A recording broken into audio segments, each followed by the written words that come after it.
Assalamualaikum warahmatullahi wabarakatuh. Semangat pagi. Hari ini kita masih dengan mata pelajaran informatika, yang mana hari ini adalah pertemuan yang kedua untuk mata pelajaran informatika kelas 10 SMK bersama saya, Sony Wibawa. Baik, untuk pertemuan kedua ini kita akan belajar tentang berpikir komputasional, di mana dari capaian pembelajaran pada berpikir komputasional, peserta didik bisa menerapkan strategi algoritmik standar untuk menghasilkan beberapa solusi persoalan dengan data diskrit bervolume tidak kecil pada kehidupan sehari-hari ataupun pada implementasinya dan juga dalam pembuatan program komputer. Tujuan pembelajaran pertemuan kedua ini diharapkan memahami manfaat dan berpikir komputasional, ya, karakteristik dan manfaatnya, kemudian penerapan fondasi berpikir komputasional dan penerapan daripada penjelasan komponen ataupun landasan utama berpikir komputasional. Juga ke penerapan berpikir komputasional pada kehidupan atau permasalahan sehari-hari.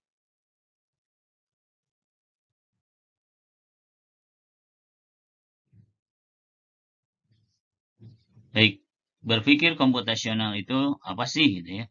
Di dalam berpikir komputasional yaitu untuk konsep ya, konsep bagaimana pemikiran yang dilakukan untuk mengidentifikasi permasalahan yang ada di sekitar, kemudian bagaimana memahaminya, kemudian bagaimana mengembangkan metode ataupun pendekatan dalam menemukan solusi permasalahan yang inovatif, tentunya dengan bantuan perangkat teknologi komputer.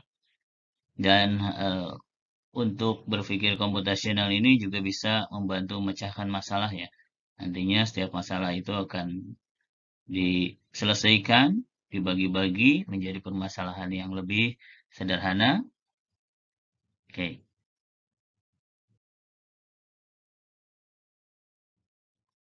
Bagaimana dengan manfaat ya? Ada manfaat berpikir komputasional, di mana seperti yang kita ketahui sebelumnya bahwa pentingnya berpikir komputasional khususnya di sekolah supaya siswa bisa menyelesaikan permasalahan-permasalahan ataupun persoalan dalam kehidupan sehari-hari yang tentunya lebih efektif dan efisien. Karena kalau sudah terbiasa belajar tentang berpikir komputasional, mencari permasalahan dengan membentuk pola ataupun bagaimana kita menyelesaikan masalahnya. Nah, di sini ada manfaat daripada berpikir komputasional. Di sini ada computational thinking di mana siswa disiapkan ataupun dilatih untuk berpikir secara kritis, ya, secara logis dan juga sistematis yang tentunya terstruktur seperti juga para software engineer ya, di mana mereka bisa menganalisis kebutuhan dan juga merencanakan pengembangan software. Kemudian meningkatkan kemampuan problem solving atau pemecahan masalah dalam kehidupan sehari-hari dari mulai masalah yang kompleks sampai dengan masalah yang bisa dipecahkan.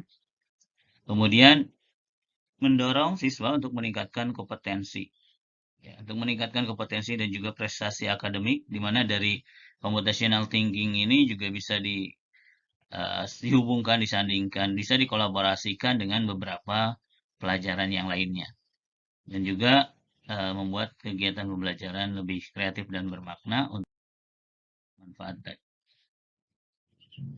Kemudian karakteristik berpikir komputasional. Untuk karakteristik berpikir komputasional tentunya setiap orang yang memiliki kemampuan berpikir komputasional mempunyai ataupun memiliki karakteristik tersendiri, diantaranya dapat mencari informasi, juga mengelompokkan serta menganalisis data yang tentunya data tersebut didapatkan dari informasi tersebut dengan lengkap ya, dengan lengkap dan juga dengan tepat. Kemudian bisa merumuskan ataupun bisa menyelesaikan masalah tentunya dengan menggunakan perangkat digital ataupun dengan menggunakan komputer. Kemudian dapat menyusun dan menganalisis solusi dari sebuah permasalahan yang tentunya dengan cara dan juga tahapan yang efektif dan efisien. Kemudian dapat mengeneralisasi, ya, di mana penyelesaian masalah-masalah yang tadi dan juga penyelesaian masalah-masalah yang tentunya berbeda-beda. Kemudian juga mampu mempresentasikan data secara abstrak dengan model ataupun dengan simulasi, ya. Baik, sini ada komponen ataupun landasan utama dalam berpikir komputasional. Tentunya komponen ataupun landasan utama berpikir komputasional ini ada 4 macam, ya. Yang pertama ada recomposition, kemudian juga ada pattern recognition, ada abstraction, dan juga ada algoritma. Yang pertama untuk berpikir komputasional, di mana siswa nantinya akan bisa memecahkan masalah yang besar menjadi masalah yang kecil-kecil, ya, sehingga bisa diselesaikan dengan mudah. Tentunya itu dinamakan dengan dekomposisi, ya, karena sebagai contoh di sini ada satu pizza yang besar, masalahnya adalah satu pizza yang besar harus dibagikan oleh beberapa orang. Maka caranya adalah dengan membagi-bagi potongan pizza tadi kepada siswa ataupun kepada orang lain, ya. Itu untuk memudahkan dalam menyelesaikan masalah, ya. Kemudian juga ada yang namanya pengenalan pola, ya, di mana untuk pengenalan pola tentunya ini tujuannya adalah untuk mendeteksi keberadaan objek di lingkungan, ya, dan juga identitas objek.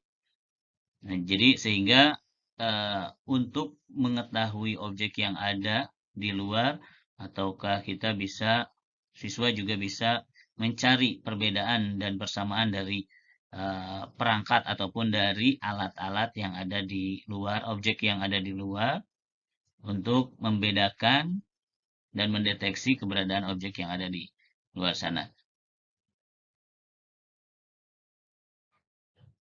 Baik, kemudian ada abstraction atau abstraksi, di mana dari abstraksi ini tentunya ini adalah proses untuk berpikir komputasional yang fokusnya kepada hal-hal yang relevan dengan permasalahan yang dihadapi dan mengabaikan hal-hal yang tidak diperlukan. Artinya, ini siswa harus bisa membedakan dan juga memilah informasi yang penting dan kurang penting. Sehingga informasi yang penting akan dimasukkan, akan digunakan untuk menyelesaikan masalah, dan informasi yang tidak penting akan diabaikan. Sebagai contoh, dalam kehidupan sehari-harinya adalah merangkum. Bagaimana siswa merangkum buku bacaan sehingga yang informasi ataupun data yang dituliskan, yang dicantumkan di rangkuman itu hanyalah informasi yang penting sesuai dengan arahannya atau sesuai dengan masalahnya.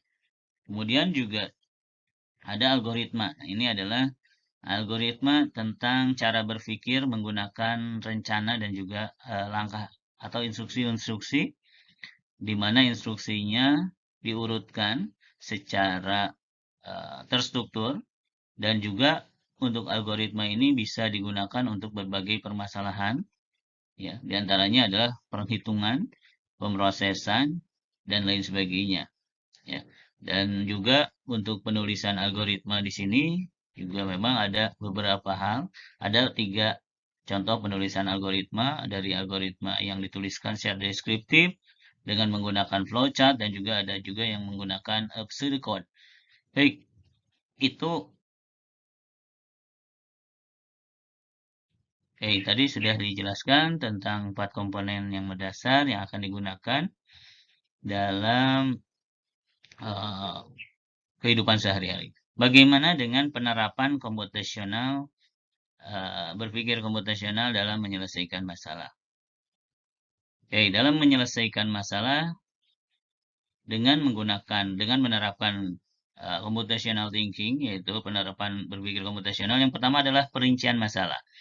Bagaimana ketika siswa menemukan masalah atau menghadapi masalah, yaitu langkah pertama yang bisa dilakukan adalah analisis dan menjabarkan permasalahan yang ada dengan benar dan juga dengan tepat. Kemudian, bisa menetapkan kriteria daripada solusi penyelesaian masalah tersebut. Nah, proses analisis dan penjabaran masalah ini akan dibagi-bagi menjadi masalah yang kompleks, tentunya jadi masalah yang kecil. Masalah yang besar akan dibagi-bagi jadi masalah yang kecil, supaya bisa dikelola dengan baik dan juga bisa dianalisis. Nah, setelah itu membuat beberapa hipotesis tentang penjabaran daripada kemungkinan solusi daripada permasalahan tadi. Kemudian yang kedua adalah penentuan algoritma. Untuk berpikir komputasional, tentunya menentukan ataupun mencari algoritma yang tepat yang akan digunakan untuk permasalahan yang ada tadi.